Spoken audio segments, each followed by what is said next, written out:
Welcome to episode 62 of Minipod. No fluff, just good stuff in under 5 minutes. Thanks for stopping by.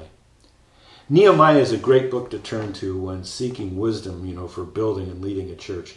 In fact, I identified no less than 10 helpful principles in chapter 2 alone.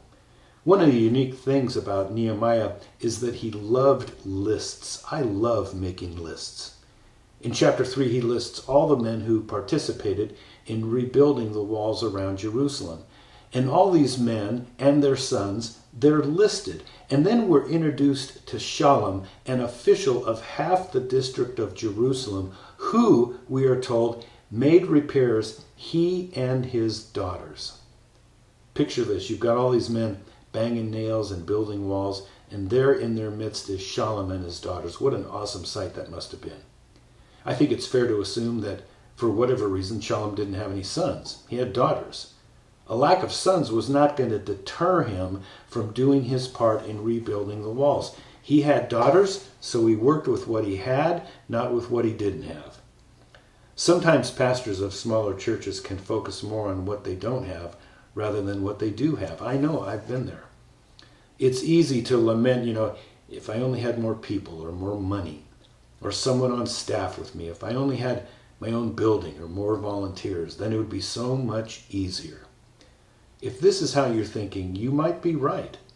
But you can't build with what you don't have. You can only build with what you do have.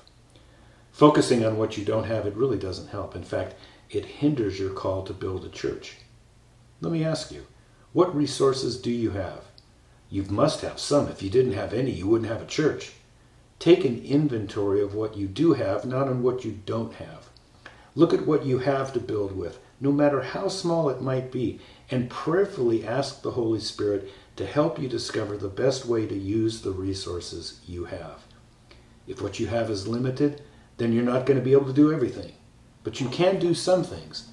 Discover what you can do and do it well.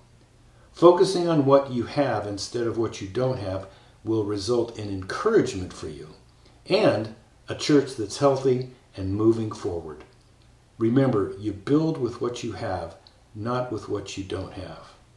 I'm very grateful for Shallum, and I'm grateful for his daughters. This is Dave Jacobs of Small Church Pastor. If you haven't subscribed, hit that subscribe button, hit that like button, pass this link on to a friend who might enjoy it. I'll see you next time.